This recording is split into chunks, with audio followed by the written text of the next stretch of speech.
Welcome back to another episode of Beyond the Post, where we take you behind the scenes of content creation, strategy, and the ever-changing digital landscape. And on this episode, we are talking about newsletters. Newsletters have become an essential tool for creators and journalists alike. But how do you make one that actually works? Today, we're diving deep into the world of newsletters and independent media with someone who knows the space inside and out. Charlotte Henry is an award-winning journalist and the creator of The Edition, which happens to be not only a newsletter, but also a podcast that explores the intersection of media, technology, sport, and culture. She's worked with major publications like The Telegraph, The Times, and Mac Observer, and now she's building her own media brand on her terms. In this episode, Charlotte's going to break down the power of owning your audience and why every creator should consider a newsletter and the lessons she's learned from growing The Edition into a recognized award-winning publication. Plus, we talk about the importance of monetization, platform independence, and her Newsletter Masterclass to help others get started. If you've ever thought about launching a newsletter or making an existing newsletter better, this episode is packed with insights you won't want to miss, so let's go ahead and get into it.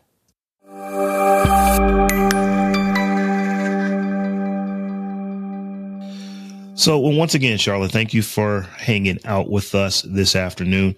And I wanted to dive right in. So you run a newsletter. I believe you are the first person that is newsletter first. I think we've had other folks who have newsletters, but you are a newsletter publisher.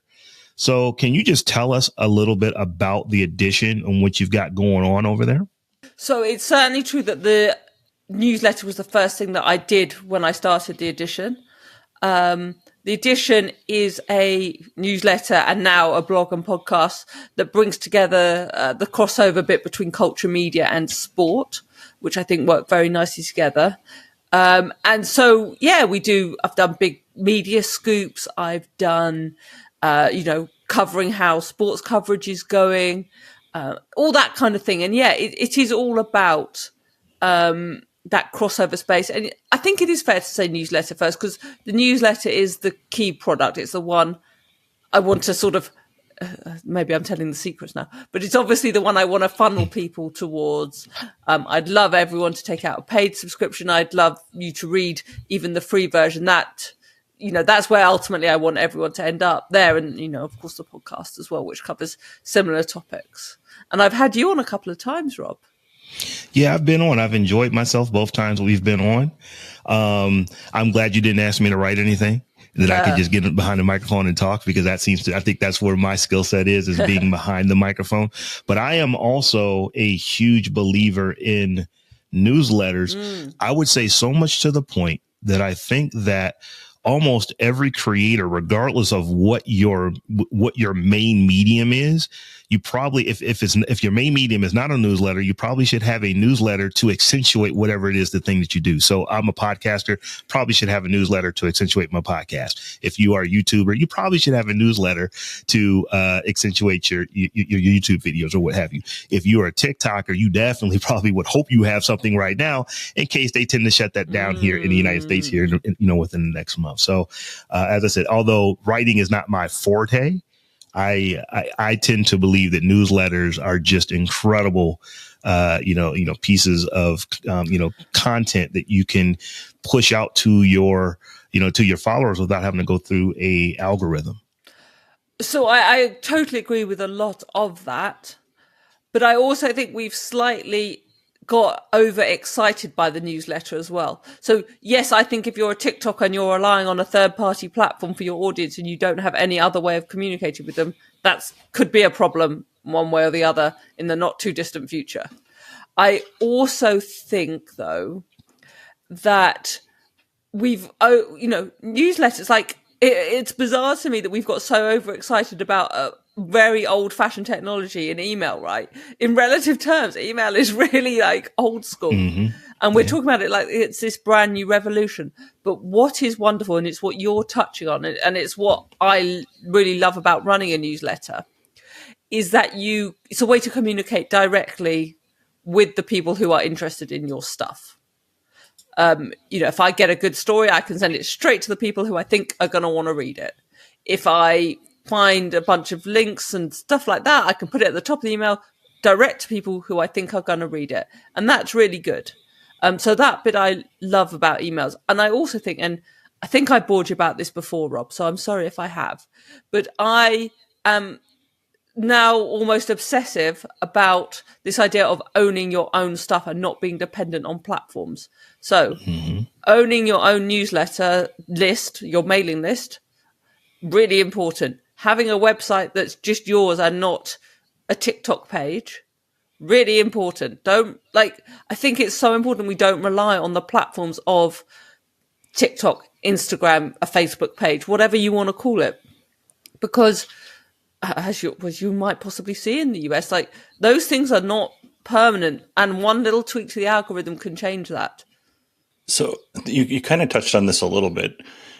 You're a journalist. You've worked for many different types of publications. Mm-hmm. What made you decide to make the transition to a newsletter, like starting something on your own that you control, that is specifically yours? Well, I think you've answered your own question. I think the point about control and that it's yours in a really difficult media industry is really appealing.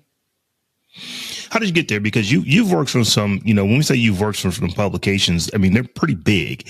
The Telegraph, Mac Observer, the Times Red Box. I mean, you've got some accolades to, what you. Yeah, a lot of that was freelance, but yeah, it's been great to contribute to those publications. Mac Observer was a slightly different thing, but yeah, a lot of publications here in the UK have contributed columns and stuff as a freelancer, which is great. What are some, because I'm not a journalist in any stretch of the imagination. So what are some of those challenges for either being a freelancer or working for one of these media companies? Look, the thing about being a freelancer is you're always chasing, like you're always chasing the next commission. You're always trying to convince someone that your story is worth publishing, that your opinion is worth publishing. So that's always the thing. And so obviously if you have your own newsletter, you don't have to convince anyone of that. But that's also the problem, right? Because sometimes it's good to have an editor say, no, you're being dumb. This is a bad idea, or at least get rid of the typos. So that's the balancing act. So we said at the top of the show that The Edition is actually an award-winning newsletter. I think it was just over a year into its existence, you won Best Solo Newsletter. You were just a baby. You were just brand new. So my question is, how did you go into it? Like I said, you've got receipts. You were doing this work well before you started The Edition. Mm-hmm. But when you went into it, did you see this is what I'm going to do, so that within a year or so, people are going to notice what I'm doing to the point to where they award me for it? Well, I obviously always wanted to make the product as good as I could, and I was obviously thrilled when I won that award, the Publisher Newsletter Award, back in 2023. I was, obviously absolutely thrilled, because it made you feel like the effort was kind of worth it, and that people, I knew I could see some of the stats that people were generally liked what was going on, but yeah, to have an accolade from judges who are your peers or whatever is obviously a really, really nice feeling. As I say, I always knew I wanted to make it the best product possible. And I think in the UK, which is slightly different in the US, our coverage of the media industry is not so intense. As I say, The Edition is, primarily focused on culture, media and sports. So that's what brings it all together. The media underlines all of that. And so that's not really what we do here in the UK. A lot of the papers that maybe have one correspondent or so, and so I thought there was a bit of a gap there. There are other media newsletters, but I really thought there was still a gap. I still think there's a gap, and I hope I'm, working to fill that. But that's where I really wanted to focus. So that's what I knew. And if there was people that liked it and awards and all of that, that was it wasn't something I considered when I started, but was nice when it happened. You've talked a little bit about like the goal, which is to put out a really good product. Mm-hmm. What are some of the challenges that you experienced when you first started? And then now that you're a little bit more than a year in, what are some of the challenges now? Yeah, time, I think, is always a challenge. I think both of you guys will recognize this. When you're doing a lot of different things. So I still write for other publications and so on. When you're doing a lot of different things, that time is always the problem, right? You always want to put out the best thing possible, but finding a spot where, I'm going to do the thing for me can be difficult, because if someone else is demanding something, or not demanding, has set you a deadline, that's the one you've got to reach for, right? And so I think it's always easy to talk yourself out of doing the work you want to do, or at least finding the time to do the work you want to do. And I'm guessing both of you guys have experienced that as well. No, absolutely. So, one of the things that I definitely wanted to dig into with what you're doing at the edition is that you've got something that you're calling the Newsletter Masterclass. Oh, yeah. Now, one of the things that we do here at Beyond the Post is we don't just talk about what it is to be a creator. We actually talk about tactically, here's how you do things. And what really interested me about this is that, okay, wow, Charlotte started a newsletter a little over a year after she started it in 2023. She won an award for the best, solo newsletters. She clearly knows what she's doing. And now it looks like you're actually monetizing the fact that you know what you're doing, so that other people who want to short track getting to a successful newsletter can come to you, and you're instructing them. So can you tell us a little bit about, what the Newsletter Masterclass is, what is it, who's it for, and how people who would partake in it would benefit? Sort of it's for me, because when I started, I was having to scrabble around and find stuff by myself.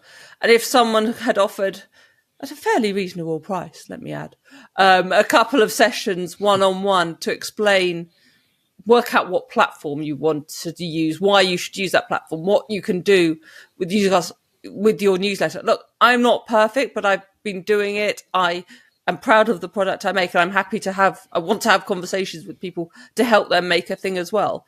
I'm not someone with billions of subscribers, but I'm learning the whole time as well. And I think that's a really useful thing you can, work with other people on. So if somebody signs up for this masterclass, what can they expect? Is this a one-on-one with you? Is this something that is more like one to the group? No, I wanted it to be one-to-one. I think that's the most valuable way of doing it. So walk us through it. Someone, contacts you and says, "Hey, Charlotte, I want you to show me how to set up my newsletter." What are the most common questions you would say you're getting from your clients as far as just getting started? The point about the masterclass is I want it to be personalized to the people that sign up. So I don't want it, there's obviously some basic structures that I know I want to talk through with people, but also the people who, people might join in when they've got a newsletter and want to accelerate it or do something different. Or it doesn't have to necessarily just be starting from scratch. So the idea of the masterclass is that it's personalized, which I think a lot of other creative products aren't necessarily. Do you have someone send in like an example or what their goals are, so you can be prepared beforehand? Yeah, I'm happy to have that. I think that's always useful. And I think the most useful thing is that the person at the other end knows what they want as well. Okay, so I'm just going to just give you a theory out there. Let's say that I am a podcaster, mm-hmm. and I'm using my podcast to ultimately try to generate clients for the thing that I do. I have a level of expertise in the art of podcasting. I've created a podcast about that, but I think I want to ultimately create a newsletter to, not necessarily be my main thing. For me, it would be the podcast, but I want to use that newsletter to support the podcast, because I have no idea who's subscribing other than I see the numbers tick up. But when I get an email address, I at least can put a name to an actual, email address that I can send something to someone to. Which is so important, by the way. Yeah. So what would you recommend for someone like myself that, I have no idea other than I think I want to have this newsletter that I probably want to put out maybe once every 2 weeks. We'll work towards once a month, but what do I do? Where do I start? Where do I go? So I think for someone like you, one, consistency is really important. Two, which everyone would tell you, and it's true. Two, I think someone like you, your people are drawn to your podcast because of your personality, right? That's why people like listening to Rob Dunwood podcasts. It's why I like listening to them anyway. And so I think at the top of your newsletter, there would have to be some level of that personality coming through. I don't think saying, here's a link to the latest podcast, would be enough. People want to feel like they're getting something extra, I think. And I think that's always an important aspect to remember, that your personality should come through in that. Doesn't mean you have to write an essay every couple of weeks, but some level of, here's what I've been experiencing that's relevant to the podcast. Here's what I've been reading that's relevant to the podcast. Here's how you listen to the podcast. So you would use the newsletter then as supplemental, or maybe the podcast is supplemental, depending on what your focus is on what you're already doing. I'm not sure. Is supplemental the right word? I think they all have to talk to each other. People have to go between one and the other, and it all feel connected. Like simpatico. Yeah, it's got. I think there has to be a connection and a balance between the two. So if you are in a situation where, okay, I know that I'm going to create this newsletter, but I don't know where to start. I believe, Charlotte, when we first started talking about, I think when I first came on your show, you were on Substack. I know that you have since moved from Substack to, at the time, I think it was ConvertKit. I think they just changed their name to Kit. Yeah. But, just from a tech standpoint, where do I go? Or what should I be looking at if I am just thinking about, I want to start a newsletter? So Substack is definitely the easiest way to start. And there are things that are kind of similar. I think Ghost is pretty similar. Beehive, I've not played particularly with those platforms, but to me, Substack seems the most straightforward way of doing it. And therefore, generally, I know people had some other objections to it, but that seems to have all died down. So generally, from a pure tech standpoint, Substack is the easiest.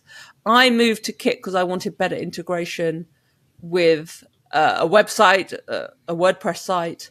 I think Ghost does also give you pretty decent functionality that lets you have a sort of website appearance. So if you want to do blog posts, which was one of the things I was interested in developing, that's why one of the reasons I moved, because I could have blog posts. I didn't want everything that had to end up in someone's inbox, right? On Substack, if you publish something, it ends up in someone's inbox, whatever you want to do. Whereas tools like Kit, and I think, as I say, Ghost has the same functionality. It doesn't automatically have to be pushed out as an email. And that's the really important thing to consider. The other thing to consider, by the way, is the different cuts and the costs associated with each platform. Because Substack takes 10% of anything you earn through a paid subscription, whereas the other services tend to have a flat rate and you keep everything beyond that. There's some process. Now, was there a technical reason that you made the switch to from Substack to Kit? I know when I've actually looked at it, I rather liked Substack because it's kind of all there. But the problem with Substack that I had was that it's kind of all there and it is a walled garden. Yes. And I would say almost to the extent that it seems like Substack is kind of converting itself from a newsletter host into a social media platform that happens to offer newsletters on the side. I 100% agree with that. And that is ultimately the reason why I moved to something different. Okay. So, I know that like it can definitely be easy. It's one integrated place. Everything's kind of in there, but I just felt that there was that walled garden. It's like, what if I want to have an autoresponder? I can't do that here. What if I want to connect this to this third party, database? I don't know that there's really an easy way to do that. So not everyone's doing those kind of things, but I know for me that there were things that I was thinking about that just made Substack not necessarily, be the primary platform, but for whatever reason, I keep wanting to go back to it because I keep seeing so many folks that are building ginormous platforms on that platform. And it's like, I don't know if I can ignore it, but, so for me, like I said, I have gone to other things as far as what I use, but kind of wanted to, understand that from you as well. Yeah, for me, I think your description of it becoming a kind of social network, a social platform is really right. And that is the advantage of it because the recommendation tools in Substack are pretty good. you have to watch for engagement, but they're generally pretty good. Whereas other tools have different functionality. And for me, as I say, I use Kit. They're running a programmatic ads beta, which was really interesting to me. So you can insert into emails programmatic ads, and that was a really big draw for me. And also the integration with WordPress and a load of other things as well that I don't particularly, I don't use, but will be worth others checking out are good as well. That's why I sort of jumped on that, because I already had WordPress as well, and I just wanted to bring everything together. Well, let's just talk about your stack. So, as we said, the edition is a newsletter when I think about it, but there's more there. There's a website that you're running on WordPress. There is, of course, the newsletter that's free. There's the paywalled portion of the newsletter. You actually have a podcast that you associate with all of those things. So can you just talk about some of your tech stack as far as the products? We know you're using Kit, but what are some of the other things that you're using just to make the edition run as smoothly as it does? Yeah, I mean, this does it. I'll tell you when it runs smoothly, when every time I have a tech breakdown and need to email you for tech support. But the main basis of it is, well, as you said, Kit and WordPress. They have a plugin that talks to each other. That paywall you mentioned is built via Kit. You can just assign different WordPress posts so that only those who are on your paid newsletter list can read them. So that's really the core of the tech stack. And then there's a couple of ad products I use. There's a couple, I use Auphonic as to make the podcast. Yeah. I edit the podcast on Logic for anyone who cares about that as well. Now, as far as like podcast hosting, who are you using for your podcast hosting? You're going to tell me off if I tell you. No. No, just wondering. I use Zoom, but don't tell me off. Oh, you use Zoom for the recording, or do Yeah. you use? Okay. It works. I mean, I've done shows with you. Here's the thing that I say about tech. If it works for you, then it works for you. And so I think it's pretty easy for guests as well. Yeah, it's like, after the pandemic, there aren't many people who would ever be on a podcast who haven't heard of Zoom. So it's just something that is easy for them to do. Yeah. And it works. Now, I will say this. There was a time when it was like you were struggling on Zoom because it was people, they were using Zoom. They weren't using the premium version. They were using the free version. So you only got locked into 45 minutes. So things were getting disjointed and stuff like that. But no, it's fine for recording. Yeah, Zoom got my money. Yeah, it's fine for recording. So you got your tech stack there. Go ahead. Go ahead. I'm going to do a podcast in just a few hours with Allison Sheridan, who's been podcasting forever, and she uses Zoom. She sent me a Zoom link today. So okay, well, I know that if it's good enough for Allison Sheridan, it's good enough for me. Yeah, Allison uses Loopback and Audio Hijack to actually record the audio because it's not a video podcast that she does. Right. So she ends up getting two different wave files, so she's actually able to put that together. Yeah. So you can do it. I put it together and boost the audio quality using Logic, but again, I think your point is right. I think a lot of creators, and I'm saying this because I am like this with different platforms, I think a lot of creators are put off that if they don't have the best, they hear conversations like ours, or watch something like Colin and Samir, who I love, but they talk about multi-million pounds being spent on podcast videos, and think, well, if I haven't got that kit, if I don't have the same kit as Mr. Beast, I can't do it. And it's just not true. And I need to constantly remind myself of this as well. And actually, to be fair to Colin and Samir, their whole thing is just press publish. And I think that is what we all have to remember. Okay, you don't want to build a WordPress site and fiddle around with various configurations on a newsletter. Okay, just start Substack. You'll have it in 10 minutes. Your newsletter will be started in 10 minutes. Go from there. One thing that we try to preach and live by here at Beyond the Post is that we don't want the tech to be the reason that you don't press play, that Correct. You don't press record, that you don't press, whatever it is to create. There are so many people that I can't create this until I go out and get me a $500 microphone that I've got to plug into a $300 interface that I've got to plug into a $2,000 laptop just so you can hear me clearly. or you could just go buy a 40, 50, $60, microphone, plug it into your phone and just record yourself and throw it up on Spotify. Those things can be done. So I there's generally, plenty of free audio editing software that will get you there's something tons decent. of it. Bodie and I were literally over the weekend having a conversation. I was asking him about some plugins. I've been podcasting for going on 19 years. I still use Audacity. It is free. Is it as good as some of the other, platforms that are out there, some of the other DAWs that are out there? It doesn't matter. It's good enough for what I use it for podcasts that, from my experience, have been listened to tens of millions of times by tens of millions of people around the world over the last couple of decades. I use a free tool with 0 plugins to do the audio for it, and everybody says it is fine. Now, I know that there are some other things that if I wanted to do, and this is where Bodie and I were talking about, I want to speed the process up. I want to make some things a little bit quicker. Sure. So, okay, maybe now it makes sense to move into this area, but I generally never want to get stuck on allowing technology be the reason that you don't do something, because you literally can start some of the biggest video podcasts out there are recorded on iPhones. Some of the biggest ones in the world, they're recorded on iPhones. So, it's a recording studio that you can put into your pocket.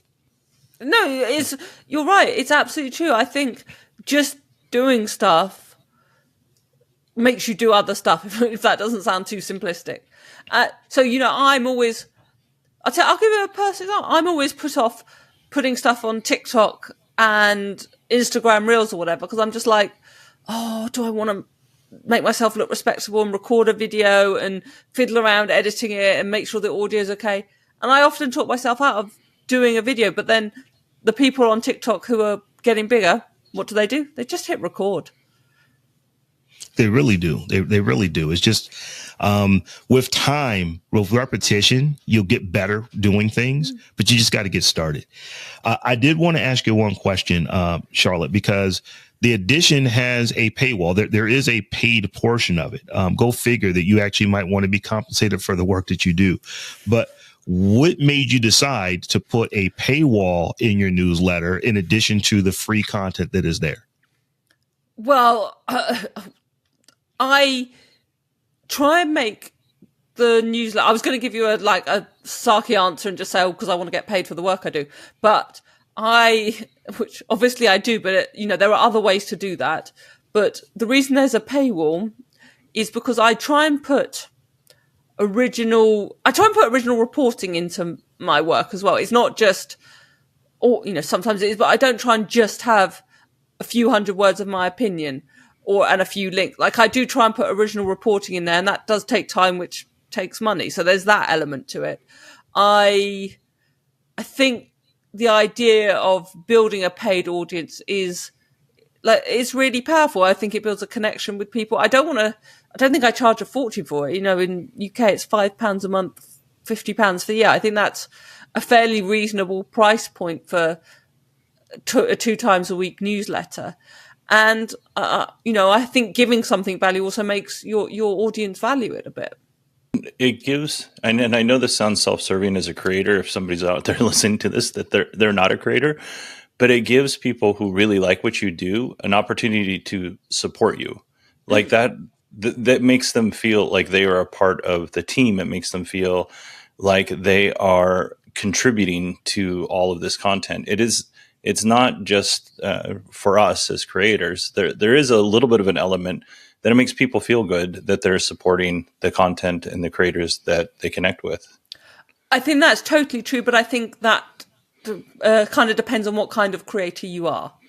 So I think it's slightly different for journalism than, say, a food blogger. Now, both people love that stuff. And I mean, there's some great food bloggers, video bloggers out there that are creating great content around food. And I understand why that you want to pay in and be part of the community. Whereas for journalism, it costs to make it. So you have to find different ways to get that back. And I could have, and perhaps should have just done a tip jar and advertising, but that does change the dynamic a bit. And because I am aware that a lot of us are getting sick of being asked for yet another subscription. Another $5 a month, another this, another. Like, I understand that from a user point of view that people are getting fed up with that.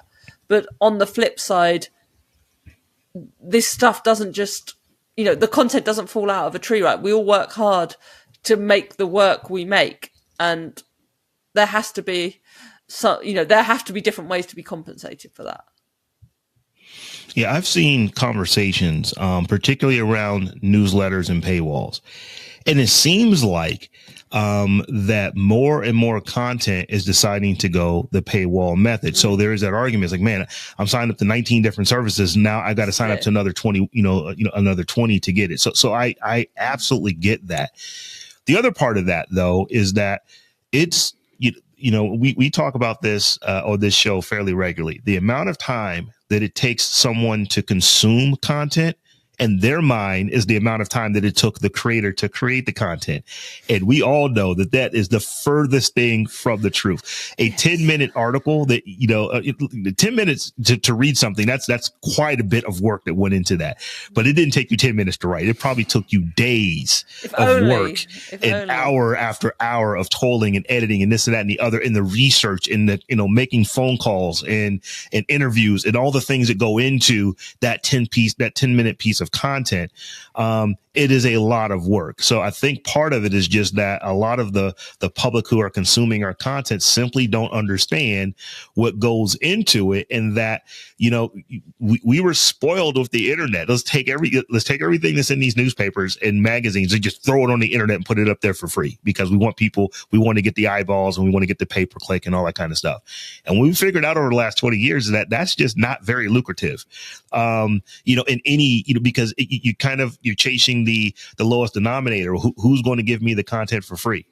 And it seems like in the last couple of years that more and more creators, independent and the big publishers, are like, no, if you want this content, here's, we're going to give you a taste of it in front of the paywall so you can actually see what you're getting. But if you want this in-depth analysis, there is a cost to it.